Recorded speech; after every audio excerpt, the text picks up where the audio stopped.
She disappeared from Glendale, Arizona. She was 5 days shy from her 15th birthday. Earlier today, the National Center for Missing and Exploited Children released this age-progressed photograph. This is the age progression that I did for Alicia Navarro.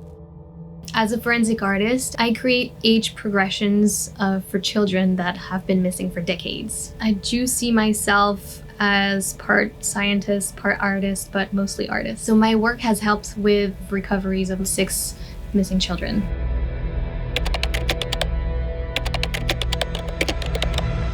My name is Paloma Galzi, and I am a forensic artist with the National Center for Missing and Exploited Children. I think I'm going to talk about Alicia Navarro. Her name is Alicia Navarro, a high-functioning autistic girl who vanished possibly after meeting a stranger online. And her mom says 2 years ago, she left a note saying, "I ran away. I will be back. I swear, I'm sorry." Alicia Navarro disappeared when she was only 14 years old from Glendale, Arizona in 2019. Nobody knows what really happened, but her mother is really concerned because before she disappeared, she was corresponding online with strangers.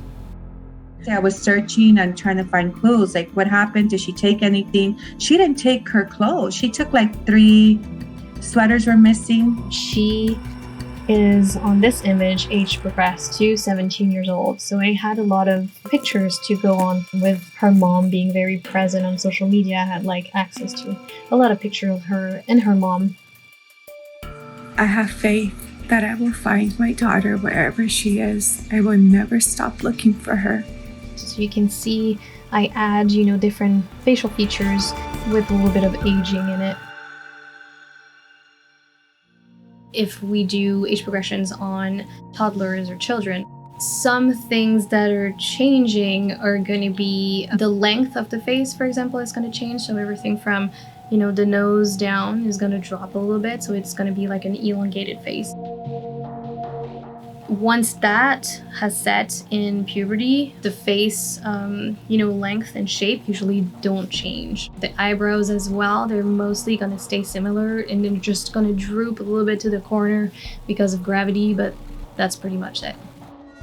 When I start with an age progression case, I spend a lot of time just looking at the image.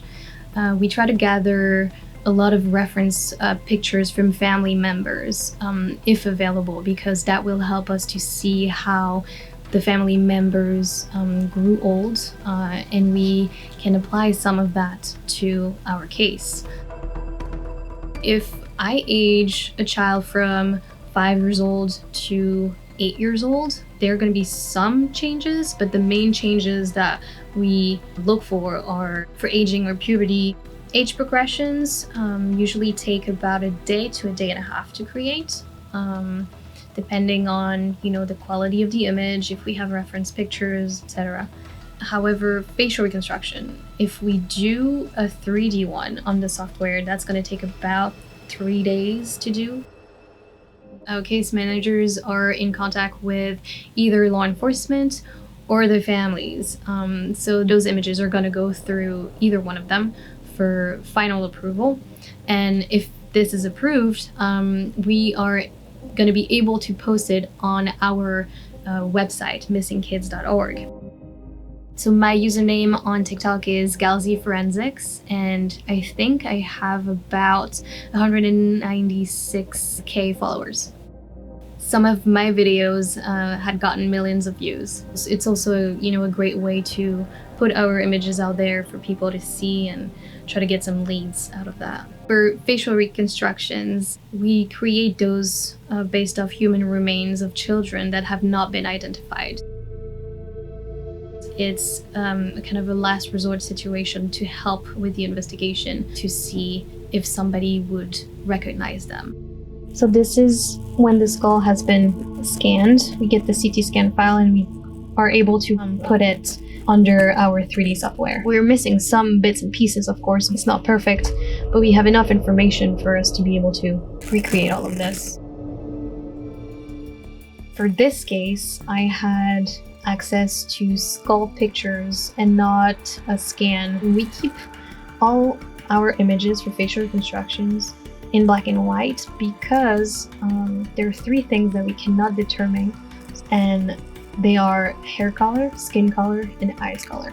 Because we can't determine this, we don't want to assume anything, and so we keep everything in black and white. We grab some, facial features from other images that we think would fit the skull, and we apply it to our case to create a new image. When we do these in 2D, we have a lot of details that are given from the skull. For example, the opening of the nasal area on the skull will be able to determine how wide the nose was in life. Same for the lip thickness, the position of the eyes. So we have all of this indication from the skull that we're going to be able to apply to a facial reconstruction.